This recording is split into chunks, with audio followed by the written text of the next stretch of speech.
Welcome back to ChatChit. That's rivalry round, round 8 in the books, 3 derbies, and then the big Carlton versus Collingwood clash. And we have the Swans at the top of the table. And speaking of that big Swans game, you had a special experience. I did have a very special experience, and I can't think of the best way to tell you, so I think I might show you.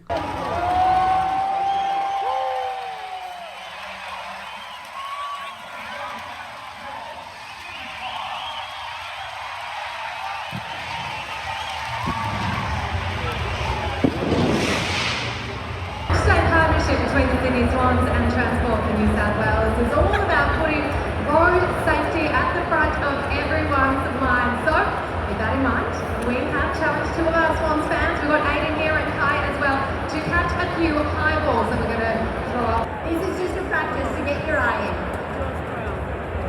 Good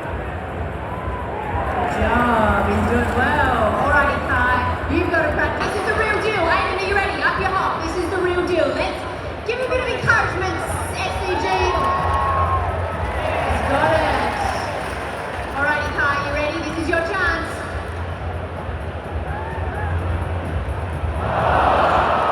Unlucky. Aiden, you're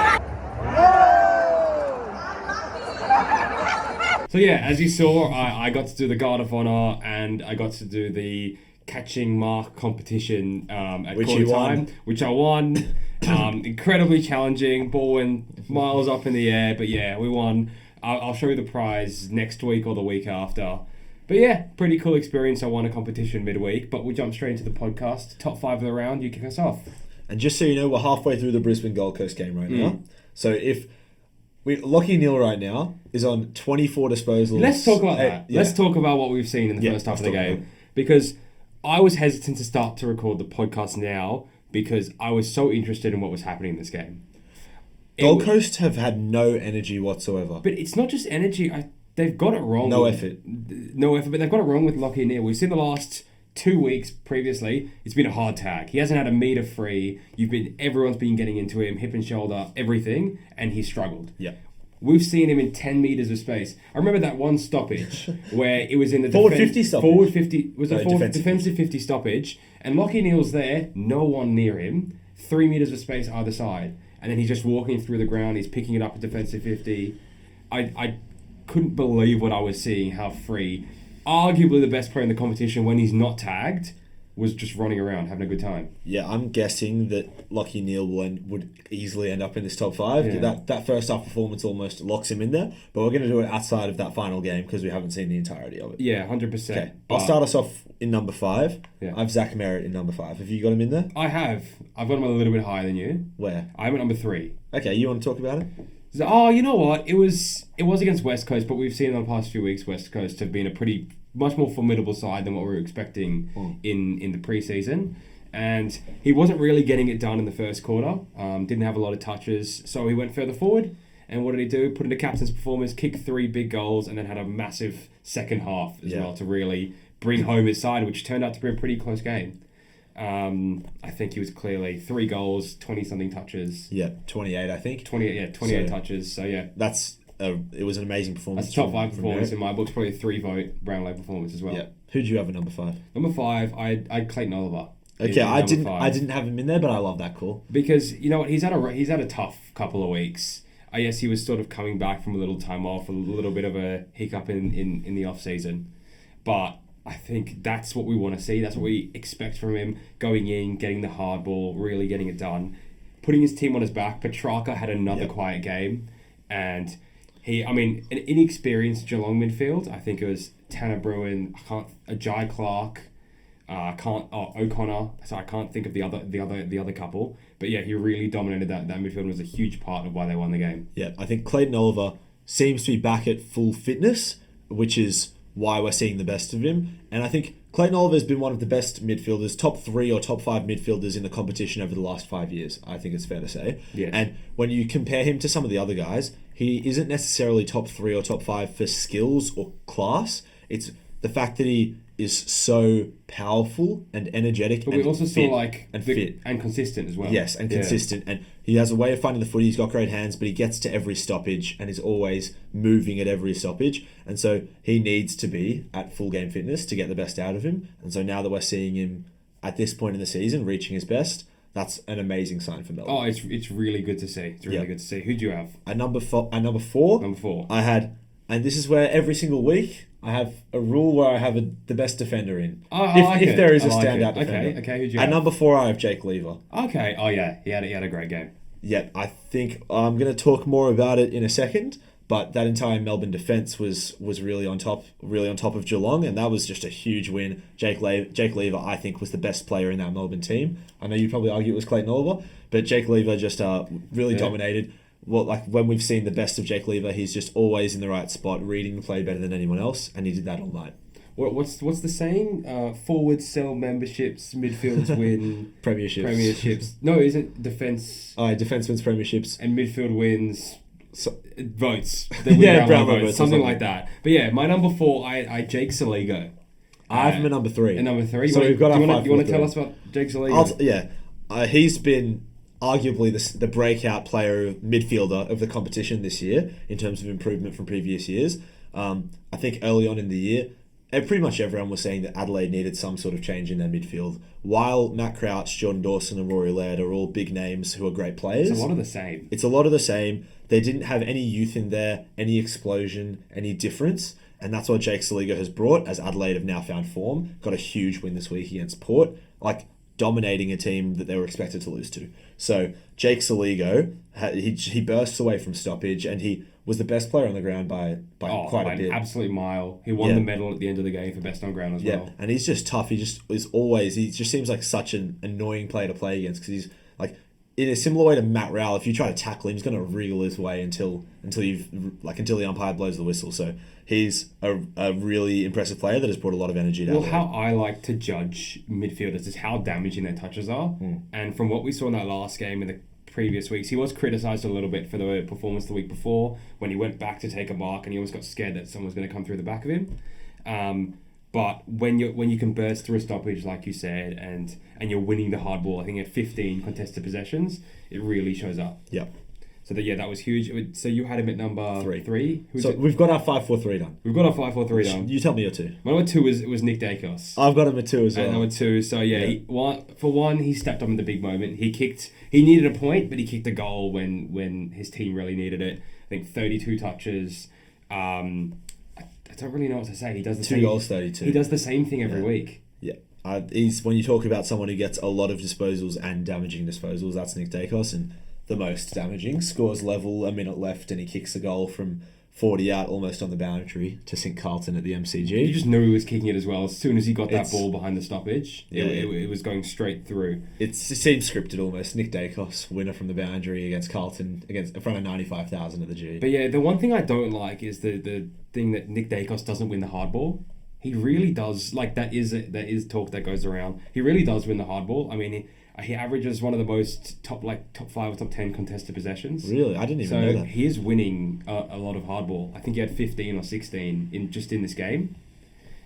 So yeah, really impressed with Nick Dacos. I think we have different number 1s, and you have someone we both have someone the other one doesn't have. I've got Marcus Bontempelli. I have Marcus Bontempelli at number 1 as well. You know, I just saw just before we started recording the podcast, I saw a statistic on my Instagram. Yeah. This was the highest rated performance on player ratings of any player this year. Really? Yeah. Wow. Yeah. I thought it was good, but I didn't think it was that good. It was on the stat sheet. It was 2 goals, 26 at 16 contested possessions, 7 clearances, 4 goal assists. 4 goal assists. He every single time he touched the ball. I know not every touch was effective, but the ones that were ineffective were him clearing the ball out of stoppage and getting it forward, or getting a hard win and putting it in a decent spot for his team. It was one of the closest performances I've seen to a flawless performance this year. He really put the team on his back, and I think arguably Bevo and his game plan. I mean, do we want to talk about that now? No, because I'm going to talk about it later. We're going to talk about it but later. I think Bond's being let down effectively. I mean, yeah, the best performance. Wow, I didn't know it was that good. I'll kick us off with my first miss. Well, I think it's an easy one, but Rosie playing. Yeah. I mean, when we saw him go down the week before, and it was a very clear hamstring, it was identified as a minor hamstring injury. When have we ever, in the history of any sport, seen a player recover in 5 days and play, especially a game like footy, where it's strength and power and contact? to recover and play a game like that.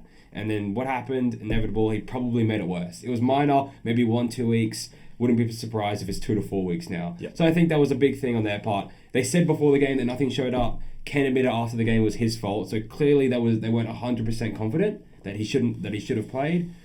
Huge mistake. He's their captain, a blue chip of the competition, and yeah, that was just an easy miss that I saw. Another one is an Elliot Yeo injury.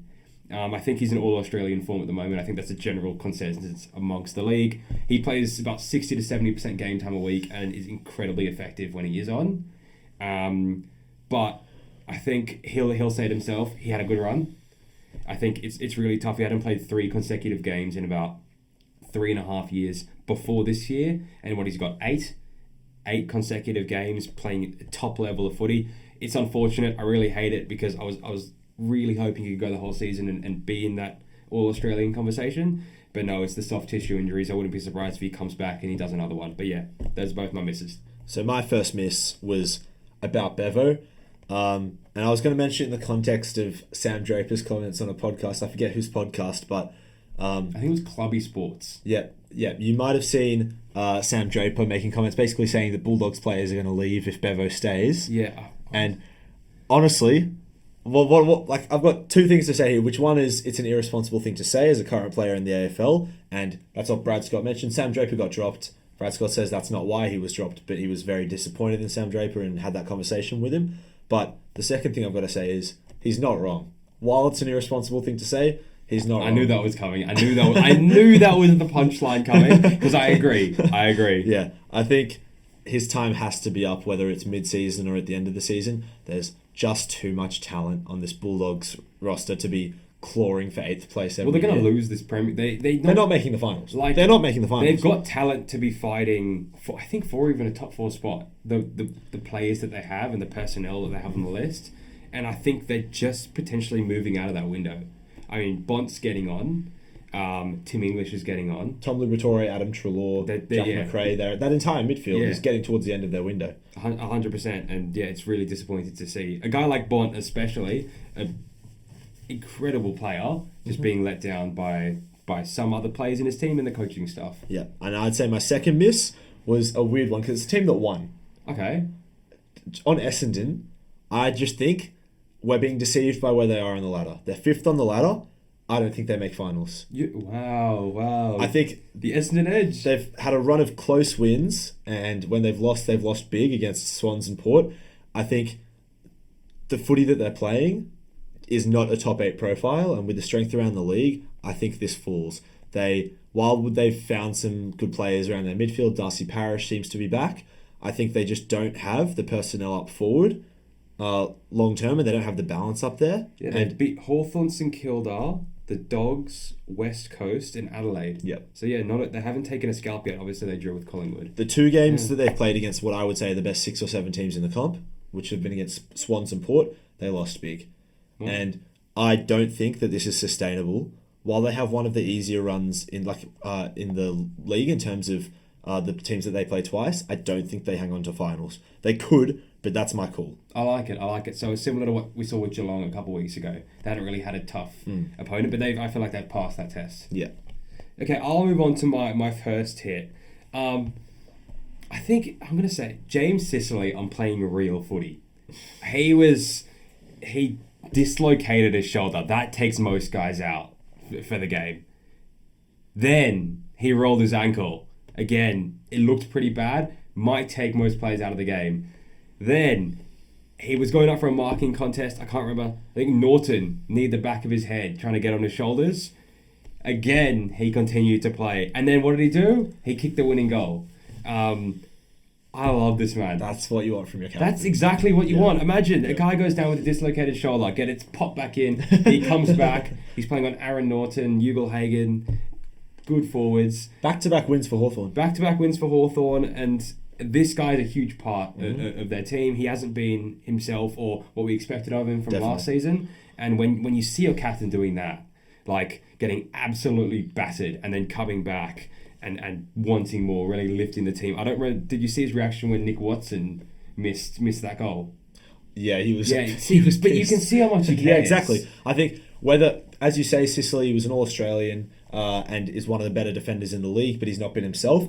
Doesn't matter if things are going your way or if you're playing your best, you can always bring that heart, and that's what he's bringing no matter what, and has been lifting. Oh yeah, I just absolutely love it. Just seeing a guy getting battered and bruised and coming on and just still going full pelt at it. He didn't care what happened to him as long as his team won. My second hit, Bruce Revel. The guy we didn't recognise when we were watching the Brisbane game. I'm convinced he was adopted and had a name change because his profile does not fit Bruce. But yeah, he's already my fifth favourite player in the competition. By the end of the year, we'll have a list of 20 or 30. 20 or 30, yeah, 100%. I just love how this guy looks. That's all I can say. But yeah, Bruce Revel is my second hit. Okay, my first hit, you got to bear with me here. Thanos would love the Swans midfield because it's perfectly balanced, as all things should be. I just think, by all the stats and the eye test, the Swans midfield has been the best in the league this year. And when you look at them, it's just the fact. And when you look at the midfield, you have everything you want in a midfield. You have one of the best ruckmen in the league in how Brodie Grundy's been playing this year, around the ground and in the contest. And then you have all the flair and the explosion out of stoppage in Warner and Goulden and Heaney. You've got the class off the foot of Goulden and Warner and Heaney. And then you've also got, in row bottom, and then Heaney does everything, so Heaney's in this too. You've got guys that are just going to tackle and work non-stop and be hard and win the footy. And so the way that Swans midfield is working together, Luke Parker, he's gotten a goal and 35 in the VFL this week. Last week he got 32 touches with 12 clearances. Yeah. He's not getting a spot in that midfield. There's no chance. He's going to play full-time forward. Well, I mean, Taylor Adams came here to play midfield time. He's barely getting a look in. We signed him because we thought we didn't have the personnel in the midfield. That's why we signed Taylor Adams, and he's not getting a look into the midfield. Let's talk about the Swans. Let's talk about the Swans for a second. Yeah. I mean, it was probably a 50-50 game going in, Battle of the Bridge. Not in my eyes. After that first quarter, we absolutely battered them, especially in the wet as well. We nullified their danger men, I think, especially after McConnell went down and Blakey had to play as a key defender. Still kept their danger players to a minimum. Yes, Tom Green got injured early and went down, but Lockie Whitfield was nowhere to be seen. That was a selfless performance from James Jordan, which a lot of people won't see. It was a pretty hard tag on Lockie Whitfield. Did a beautiful job. Lockie Whitfield's been just getting loose, and with how fit and fast he is, especially in the second half of games, he's just letting loose and dominating games. So yeah, keeping GWS to only 5 goals in that second half, where we went on and kicked 8 goals. But yeah, I think we just dominated them all around the ground. It was just a really complete performance from the Swans, and I would think most people would now have Swans as premiership favourites. I think so. Okay, my second hit is that Melbourne played in the same way that they did when they won the premiership in 2021. We saw Melbourne take down the undefeated Geelong side that have been tormenting everyone, just not losing a game. And the main profile of Melbourne in 2021 was dominance in the midfield with Gawn, Oliver, Petrarca, Viney, and just the intercept marking prowess of Lever, May, and whoever was back, like Adam Tomlinson in 2021 and Harrison Petty. But we saw between Lever, May, Petty, Rivers, they just locked down everything in that defence. Hawkins and Jeremy Cameron got nullified when they're usually so dominant. And as you mentioned earlier, with Clayton Oliver back to his best and Gawn and Petrarca having their typical performances, we saw Melbourne playing like they did when they won the premiership. And so if they can find that footy, I absolutely think that they are a team that can make the top 4 and can challenge late in September. But we'll move on to the most exciting segment of our podcast, the Footy Pyramid. There's a couple of changes, but we are starting to solidify this pyramid. 2 outs this week in Jeremy Cameron and Tom Green. Tom Green, unfortunate that he got injured. Lost to the ankle. He lost to the ankle. I saw it's not serious, though. He's probably going to play next week. In our 5th tier, Christian Petrarca dropping down another tier. I couldn't bring myself to take him out of the top 15 players yet, but again, a pretty quiet performance. Yep. Lockie Neal's back in, and it was dependent on how he went in this game. And I mean, he had 24 touches at halftime, and I wouldn't be surprised if he finishes with about a 35 touch game or something like that, at least. Sam Walsh holds his spot. Errol Goulden is back in the top 15 in the 5th tier after I think dropping out in the second week. And Sam Taylor holds a spot, who I will say lost his first one-on-one marking competition to Hayden McLean, who was having an Who else? Who was having an all-time shocker in that game. In our 4th tier, Elliot Yeo holds a spot in the 4th tier. I'm not sure how that's going to fare. We do know people start to lose their spots because of injury. Zach Butters moves up a tier, another good performance. Cripps moves down a tier. There's just too many stars. Like, he didn't even play too badly, but there's too many stars who have really started to perform. And Charlie Kerner holds a spot in the 4th tier. I think he might be the only player in this entire list that hasn't moved. Hasn't moved yet. I don't think he's moved yet. Leading the Coleman, yeah. Zach Merritt holds a spot in the 3rd tier. Sarong has now moved up into the 3rd tier. He took Cripps' spot. I think back-to-back, 37 touch games. Yeah. Marcus Bontempelli had an unbelievable game, but I couldn't bring myself to put him up anymore because Nick Dacos and Max Gorn are the 2nd tier and Heaney's on top. I don't think any of the players deserve to move down, regardless of how good Bont's performance was. All of those 3 players had good performances in their own respect. Gorn had a very quiet first half, but he really brought it back with a massive final quarter. So in 18th place on the power rankings, we have North Melbourne.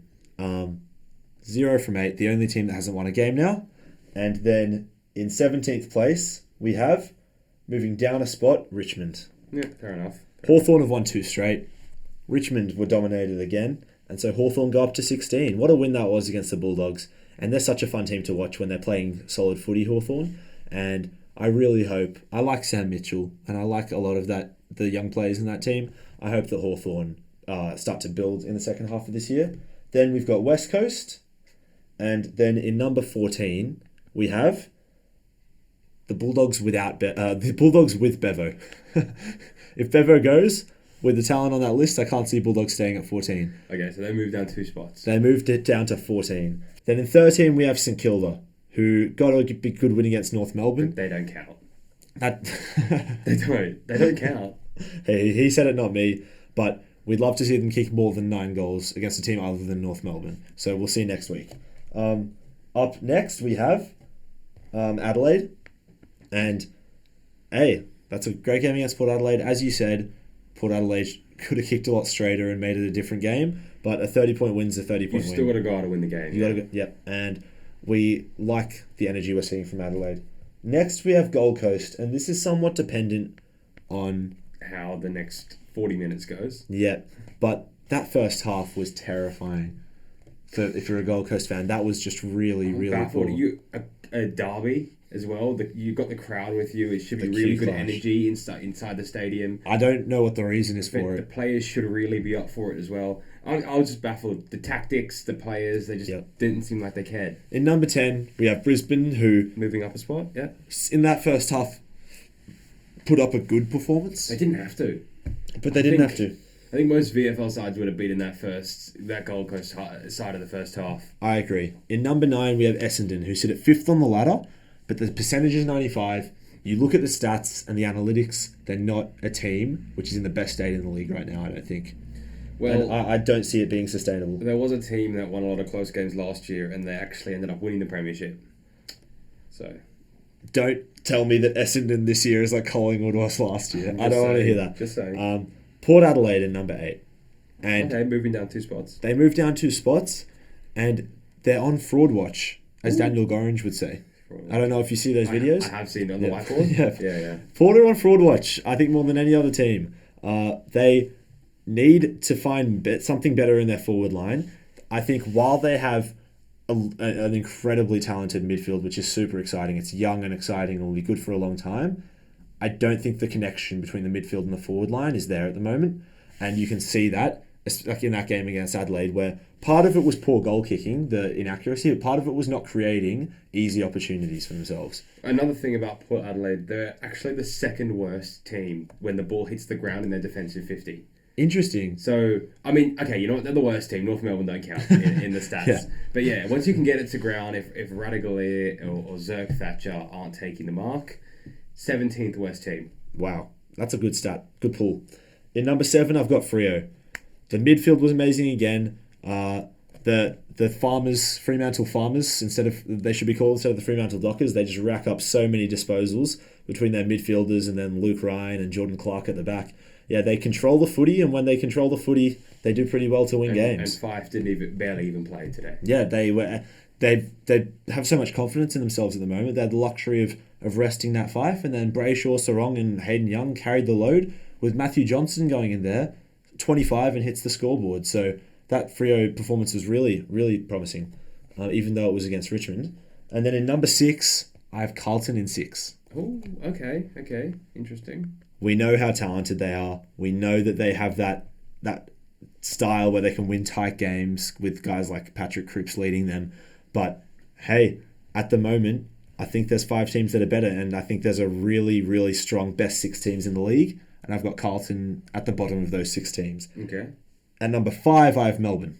Oh, moving up 2 spots. Yep, who just got a huge win against Geelong, and as I talked about, they just played that. I feel like they're playing that similar style that they played when they won the premiership. Is what they say. That year they were the best team in the league, and that's not how they're playing right now. But in terms of the style, if they can become really comfortable with that again, that's a really worrying sign for other teams in the league, the way that Melbourne play at the G specifically. Number 4, I've got Geelong. Ooh, okay. 4, I've got moving Geelong. Down the spot? They're fine. They're fine. But I think there's teams that are in better form, and Geelong will be fine. I don't like them, though. They can go down to 4. It's vibes. In number 3, I've got GWS. The reason that I have them ahead of Geelong, I know. The reason that I have them ahead of Geelong... You didn't forget the team that's still I haven't forgotten the team. I'm excited to talk about it. The reason I have GWS ahead of Geelong is because while they're not playing at their best the last couple of weeks, they've been dealing with a lot of team changes with key players. Sam Taylor was concussed. I think he's still decapitated. His head's still being screwed on. He did not play like Sam Taylor against us. Lost the one-on-one to Aiden McLean. He had to be a little bit off. That's not Sam Taylor that lost that one. I refuse to believe that's Sam Taylor that lost the one-on-one to Hayden McLean. We both saw it. Yeah. I think when Tom Green's playing, Sam Taylor's back to his best, Cornelio's back, I think GWS is still a top 2 or 3 team in the league.